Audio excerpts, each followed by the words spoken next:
Somewhere up there, beyond the blue, there's love for me and you. Stars. Vous savez, les gens, ils sont comme les moutons qui suivent leur leader. C'est pour ça, ce leader les amène là où c'est intéressant pour lui. Une arrogance de la part des politiciens par rapport à leur électorat est très populaire aux États-Unis, dit l'écrivain américain, l'auteur du site antivar.com. Ça suffit seulement de créer un bon scénario et les gens te suivront. Et c'est vrai que pendant un certain temps, ça marche. C'est comme dans le jeu Monopoly, vous le savez. On croit qu'il existe les gens qui refusent à suivre leur leader aveuglement.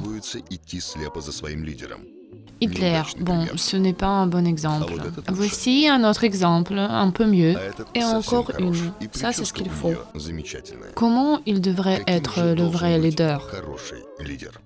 Il devrait surtout avoir toutes ses affaires ouvertes au public. Un vrai leader, il doit réaliser toutes ses promesses et il doit bien suivre son programme préélectoral. Il doit être ouvert et honnête. Il ne doit pas s'occuper de lui-même, mais il doit s'occuper du peuple et de son pays. Franchement, vous savez, il va avoir un bon plan. Si tu n'es pas quelqu'un de bien, c'est la vie qui va te juger. C'est la vie qui va mettre tout à sa place.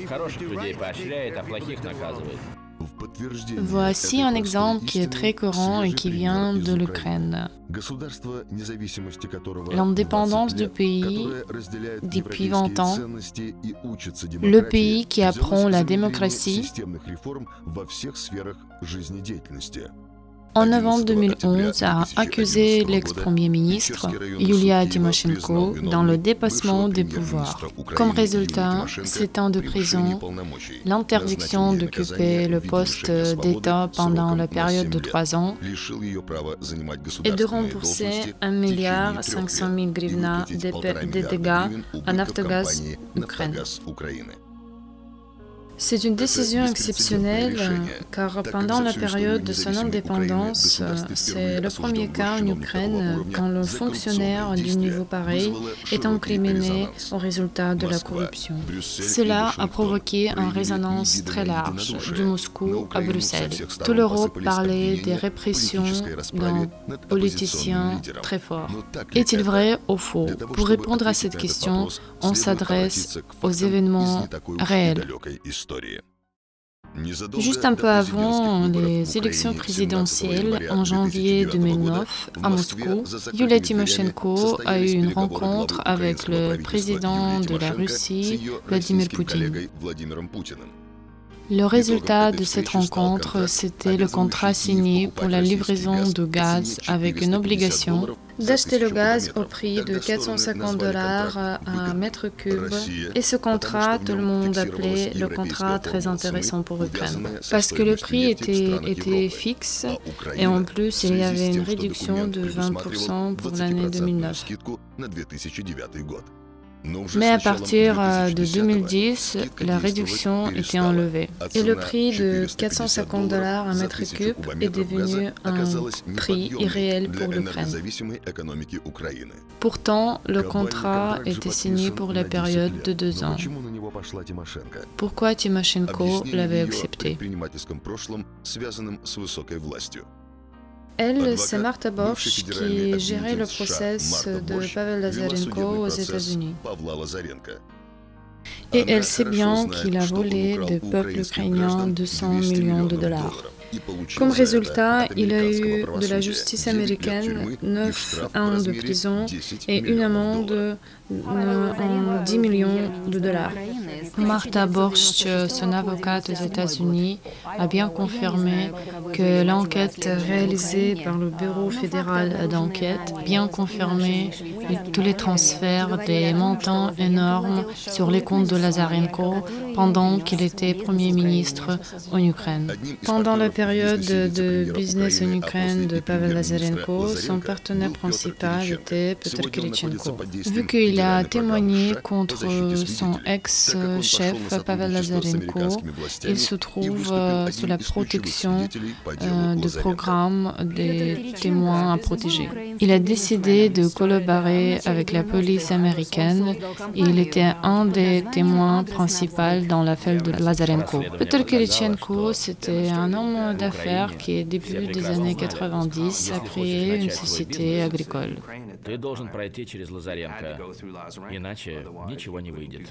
Comme l'enquête l'a confirmé, en Ukraine, tout le monde était au courant qu'avant de commencer le business, tu dois passer par Lazarenko.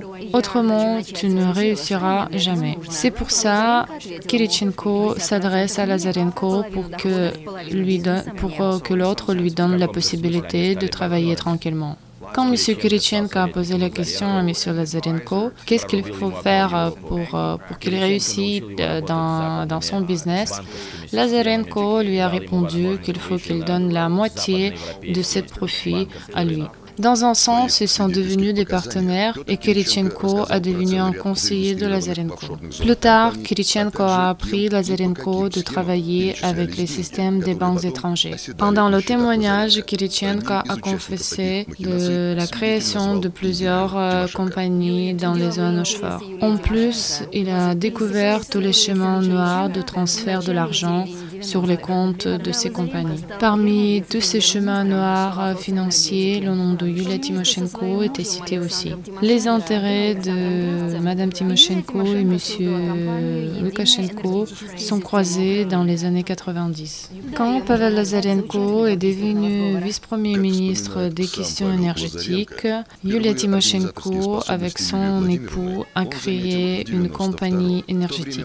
Et bien sûr, on peut l'appeler la coopératrice de la collusion criminelle. Pavel Lazarenko raconte que quand il a rencontré Yulia Tymoshenko en 1992, il a déjà remarqué ses capacités d'une organisatrice. À cette époque, elle dirigeait une compagnie de l'essence et pendant la manque de l'essence dans la région, elle a toujours réussi de le retrouver. Ensuite, au milieu des années 90, Lazarenko devient en tête du gouvernement ukrainien. En même temps, la Corporation des systèmes énergétiques d'Ukraine était créée et en tête de cette compagnie est devenue Yulia Tymoshenko. Tout de suite, elle était baptisée comme la princesse de gaz. Cette compagnie était créée en quelques semaines, peut-être même pas en quelques jours. Et tout de suite, cette compagnie est devenue un intermédiaire dans la livraison de gaz dans toutes les entreprises ukrainiennes. La majorité des contrats pour la livraison de gaz de la Russie appartenaient à cette compagnie. Comme le résultat, le marché était monopolisé et le prix était fixé pour avoir des bénéfices les plus grands possibles. En fait, cette compagnie était payée pour la livraison de gaz partout en Ukraine. Et comme résultat, la moitié des profits était versée sur les comptes de Lazarenko. C'était ses conditions.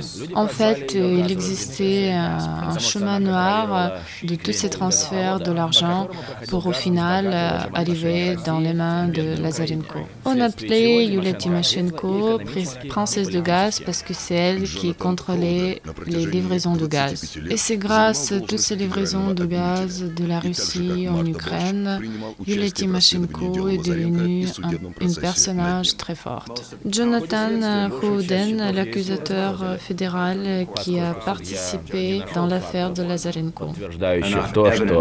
Деньги ЕСУ напрямую связаны с деятельностью Лазаренко. Это была одна из немногих схем, которые мы раскрыли. Счета были разморожены. Un des problèmes, c'était que Yulia Tymoshenko a refusé de témoigner contre Pavel Lazarenko.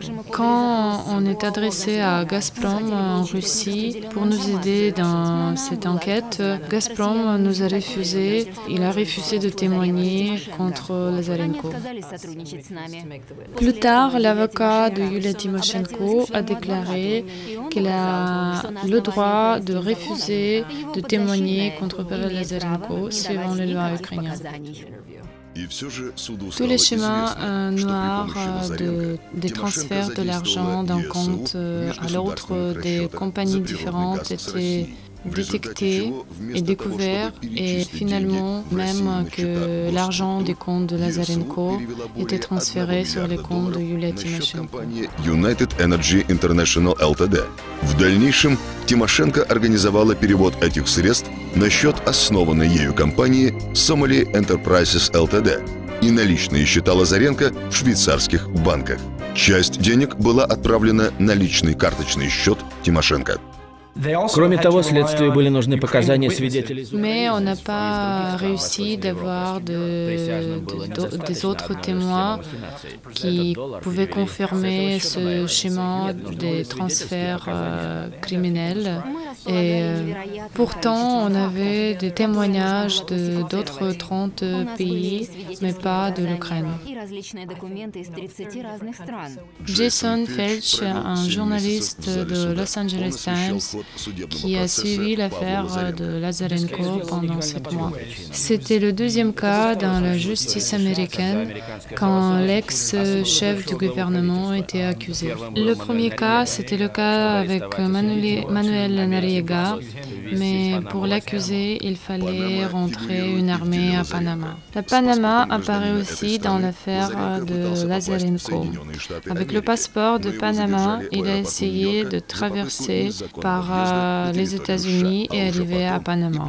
Comme résultat, il était arrêté à New York, accusé d'une tentative de rentrer aux États-Unis illégale. L'argent de l'État était versé sur les comptes des banques étrangères. Et dans son plan, il n'y avait pas du tout un arrêt pour longtemps aux États-Unis. Погодите, батенька, да вы же вор. La plupart de l'argent, c'était des centaines de milliers de dollars, étaient versés sur les comptes des banques d'Antigua. Une autre partie de cet argent était versée sur les comptes des banques américaines. En plus, il avait acheté un rancho à Californie. Ce rancho a déjà apparu dans l'affaire de Lazarenko. Ce rancho, pourtant, figurait pas pour la première fois dans les affaires parce que son ex-propriétaire était accusé des fraudes financières différentes. Et c'est grâce à cet argent volé qu'il a construit ce rancho. Pourtant, jusqu'à la fin de l'enquête, Lazarenko refusait les différents bénéfices du business en Ukraine et il disait qu'il n'avait que la rémunération en tant que le Premier ministre et le vice-premier ministre. Le thème de la corruption, c'est le thème clé des études de Timothy Fry, un professeur de la politologie aux États-Unis. Il sait très bien qu'il existe un proverbe dans les pays de l'ex-Union soviétique comme « si tu voles, il faut voler les grandes sommes ». Tout est très simple, n'est-ce pas? Suivez après l'argent. Vous suivez? C'est très simple. Regardez, n'essayez même pas à lire tous les noms de toutes ces banques. Tout est très simple. Suivez après l'argent. Vous voyez, c'est très simple. Il faut juste suivre après l'argent. N'est-ce pas?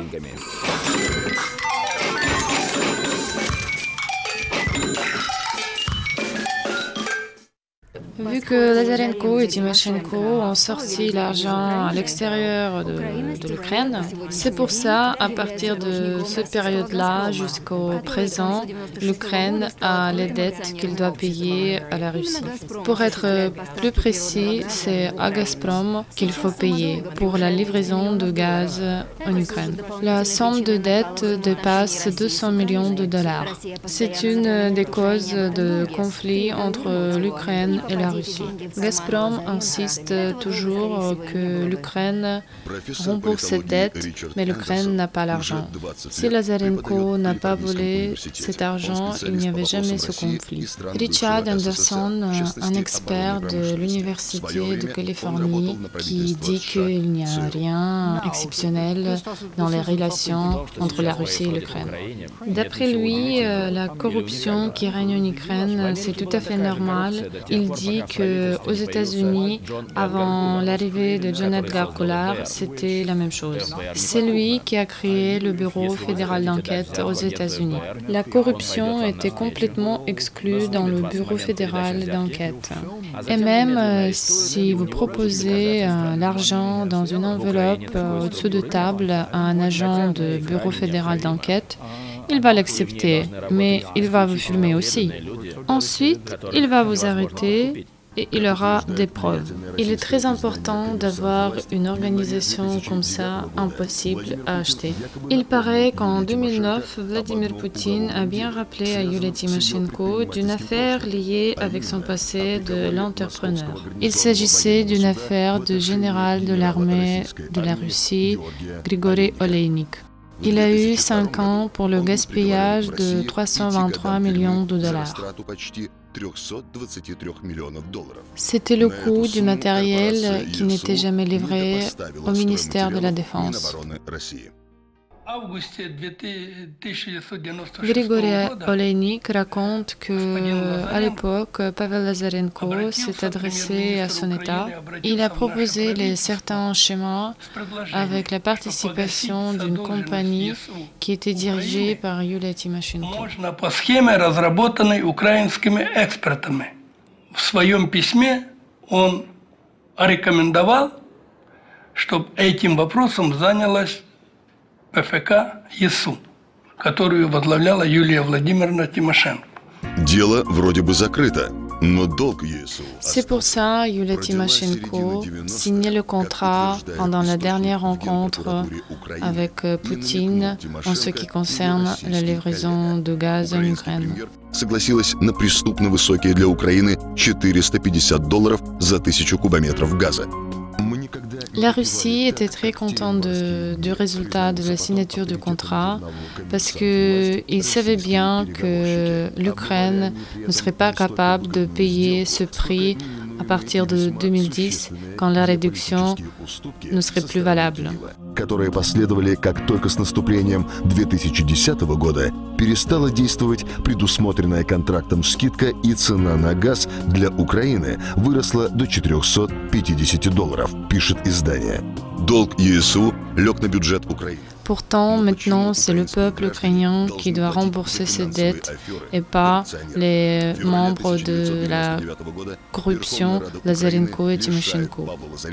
Депутатской неприкосновенности после того, как генеральный прокурор страны предоставляет парламенту материалы, свидетельствующие о коррупционных действиях бывшего премьер-министра. Plus tard, M. Lazarenko se fuit en étranger. Et qu'est-ce qui se passe avec Yulia Tymoshenko? En 1999, elle était réélue le député de l'Assemblée nationale de l'Ukraine. À partir de ce moment, elle devient une figure très importante dans la politique de l'Ukraine. Et depuis, elle essaie d'éviter tout ce qui concerne ses relations avec Pavel Lazarenko.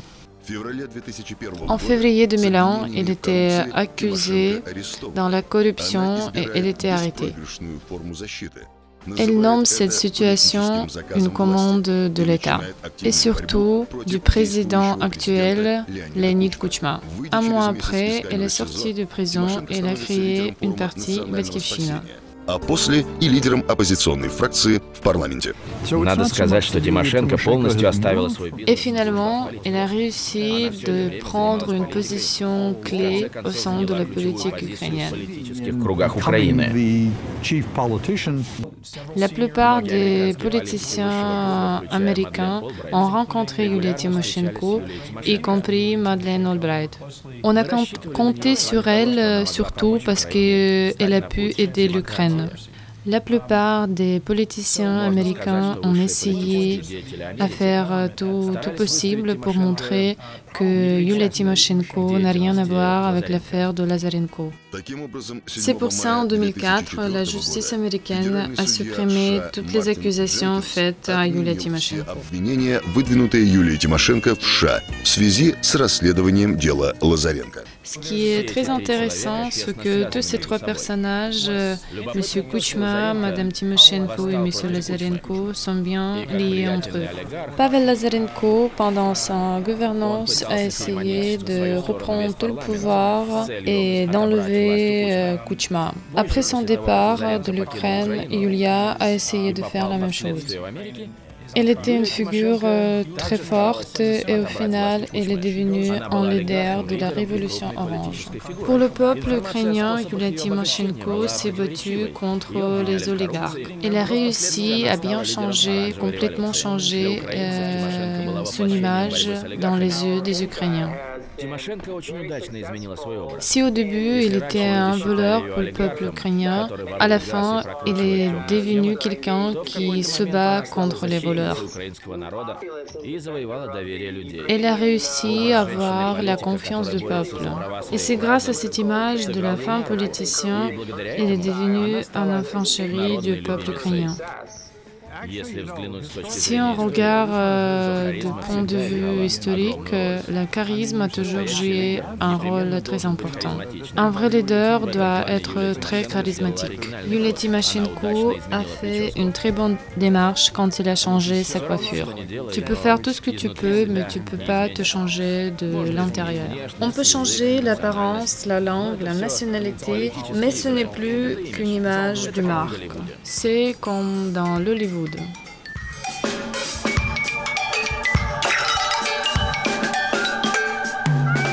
101 maquillage politique.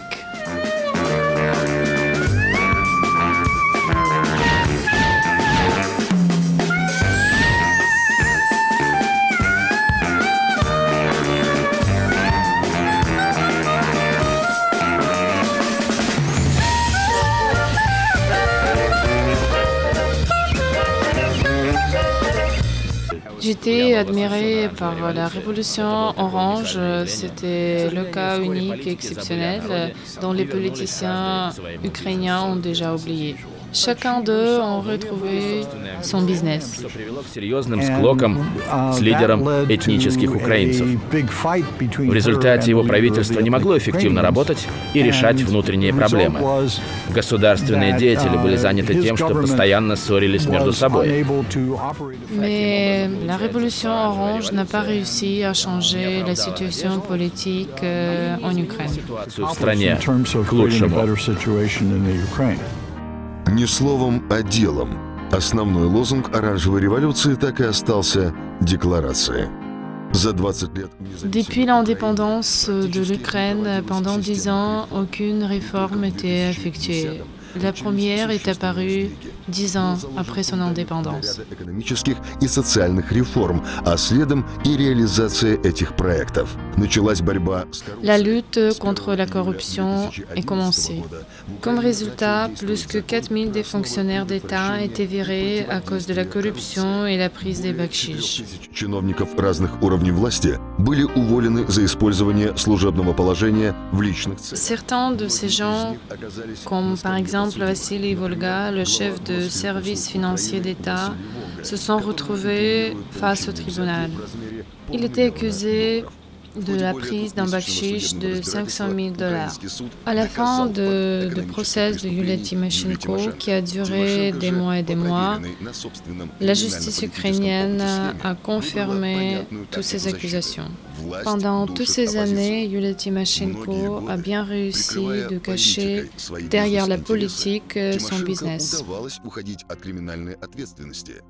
Ce que n'était pas le cas de Lazarenko. Il a eu 9 ans de prison par le tribunal de San Francisco.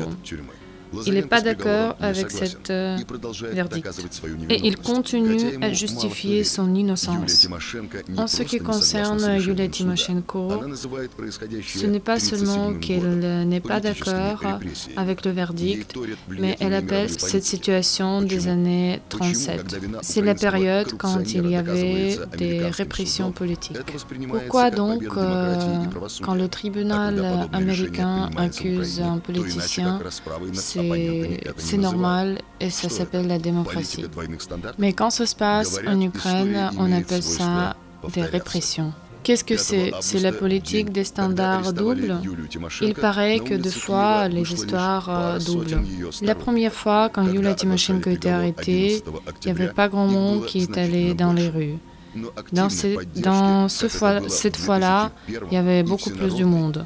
Mais quand même, elle n'a pas un soutien pareil que pendant la Révolution orange. Peut-être parce que les gens sont un peu fatigués et parce que les gens sont un peu plus intelligents que pensent les politiciens. Et c'est parce que le peuple, il sait très bien quel leader il a besoin. En Ukraine, aux États-Unis ou dans n'importe quel pays. Honnête et modeste, c'est comme ça que doit être un bon leader. Le leader doit être le philanthrope dans une certaine mesure. Il doit aimer les gens.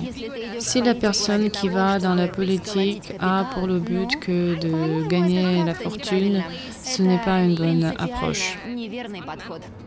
Si vous n'avez pas confiance en lui, il ne faut pas le suivre, votre leader.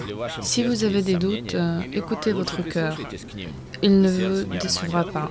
Il ne faut pas suivre quelqu'un aveuglément juste parce que c'est une star. Ce n'est pas correct. Il ne faut pas le faire.